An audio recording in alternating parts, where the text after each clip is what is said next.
샬롬, 좋은 아침입니다. 서차원 목사입니다. 오늘도 어려운 이웃을 돌아보며 성령을 따라 사는 귀한 날이길 바랍니다. 오늘 우리가 함께 읽고 나눌 하나님의 말씀은 갈라디아서 5장 16절로 18절의 말씀입니다. 함께 읽겠습니다. 내가 이르노니 너희는 성령을 따라 행하라. 그리하면 육체의 욕심을 이루지 아니하리라. 육체의 소욕은 성령을 거스르고 성령은 육체를 거스르나니 이 둘이 서로 대적함으로 너희가 원하는 것을 하지 못하게 하려 함이니라. 너희가 만일 성령의 인도하시는 바가 되면 율법 아래에 있지 아니하리라. 아멘. 성경을 인용하면서 할례와 율법을 강조하는 율법주의자들의 설교를 하나님의 권면이 아니라며 갈라디아서는 거부했습니다. 성경을 반대한 것이 아니라 성경을 인용해서 자신들의 뜻을 하나님의 권면인 양 말하는 율법주의자들의 설교를 반대하셨습니다. 왜냐하면 어제도 나눴지만 율법을 따르는 일은 육에 속한 일이기 때문입니다. 그들이 성경을 인용하더라도 할례와 율법을 주장하고 율법을 지켜 행하는 일은 예수님과 무관한 또 이웃과 무관한 자기 자신만의 의를 위한 일이거든요. 그래서 육에 속한 일입니다. 바울이 그들의 주장이나 행동을 반대하는 이유이고요. 갈라디아서는 또한 믿음으로 의롭게 되었다면서 자신들의 방탕을 합리화하는 사람들의 주장도 반대하십니다. 믿음으로 의롭게 된다는 말씀을 반대하는 것이 아니라 그것을 핑계로 방탕을 합리화하는 그것을 반대하시는 것입니다. 왜냐하면 이 또한 육에 속한 일이기 때문입니다. 그들이 예수님을 믿는다고 말할지라도 방탕하는 쾌락을 일삼는 행동은 의롭게 하시기 위해 십자가에 죽으신 예수님의 죽음을 헛된 것으로 만드는 일입니다. 예수님과 무관한 일이고 이웃과도 무관한 자기 자신만의 쾌락을 위한 일입니다. 그래서 육에 속한 일입니다. 바울이 그들의 주장이나 행동을 반대하는 이유이고요. 육에 속한 일은 그 일이 거룩함을 표방하는 율법의 행위이든 믿음을 표방하며 쾌락을 쫓는 행위이든 예수님과는 무관하게 자기 자신만을 위한 일이 바로 육에 속한 일입니다. 반대로 성령을 따라 행하는 일은 자기 자신이 아니라 이웃을 위한 일이 성령을 따라 행하는 일이고요. 왜냐하면 모든 율법이 하나님을 사랑하고 이웃을 사랑하라는 이 말씀에 의해 완성되었기 때문입니다. 그래서 예수님을 믿는 갈라디아 교인들에게 또 우리에게 오늘 본문 16절은 내가 이르노니 너희는 성령을 따라 행하라. 그리하면 육체의 욕심을 이루지 아니하리라. 아멘. 이렇게 말씀하십니다.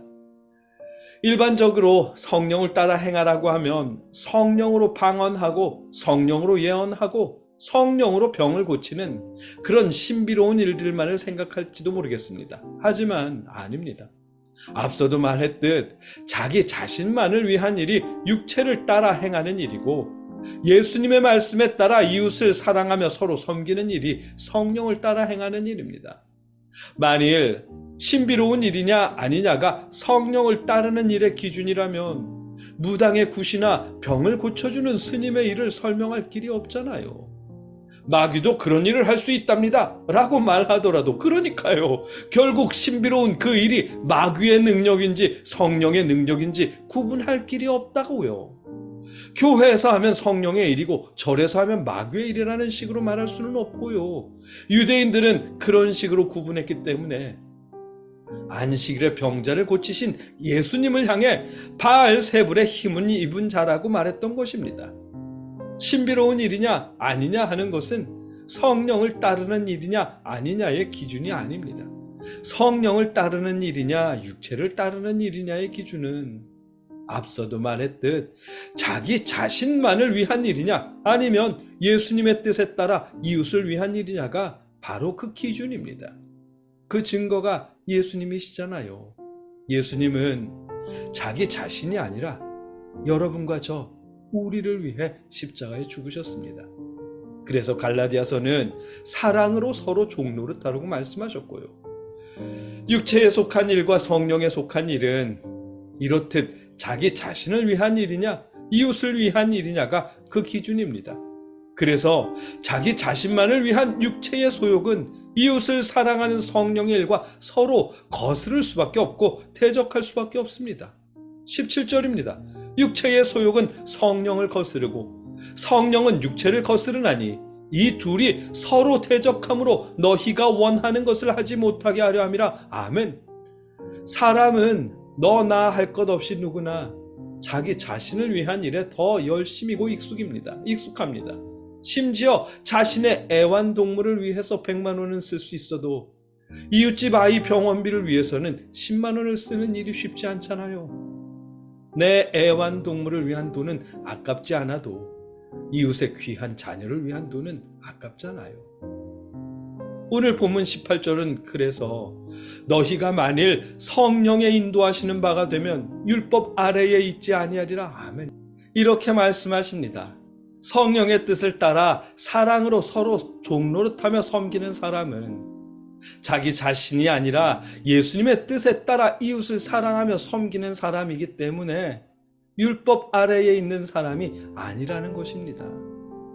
율법을 따라 정결한 음식만 먹더라도 그것이 자기 의를 위해서가 아니라 믿음이 연약한 사람을 위해서라면 율법 아래에 있는 사람이 아니라는 말씀입니다. 이미 온 율법을 이루었으니까요.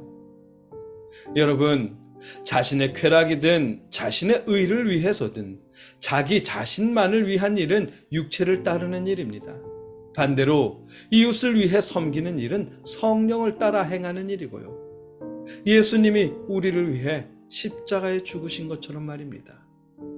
우리가 그 사랑으로 이웃을 섬기는 것이 성령을 따라 행하는 일입니다. 우리가 매사에 성령을 따라 사는 것은 어려울지도 모르겠지만 그러나 가끔이라도 성령을 따를 수 있길 바랍니다. 교회 안에 어려운 지체들을 위해서 그의 자존심이 상하지 않도록 쌀이든 옷이든 용돈이든 쥐어주며 남모르게 도우면 좋겠습니다. 또 가끔은 아픈 아이들을 위해 5,000원 혹은 1만 원의 기부 정도라도 할 수 있기를 바랍니다. 그것이 사랑으로 서로 종노릇하는 일이고 성령을 따라 행하는 일입니다. 예수님을 닮는 일이고요. 함께 기도하겠습니다. 사랑의 아버지 하나님, 우리가 우리 자신만을 위해 사는 것이 아니라 이웃을 위해 노력하는 그렇게 살 수 있도록 아버지 도와주시옵소서. 그것이 성령을 따라 사는 일이라고 배웠습니다. 우리가 서로 돕고 서로 섬기며 성령을 따라 살도록 역사하여 주시옵소서. 예수님의 이름으로 기도드립니다. 아멘.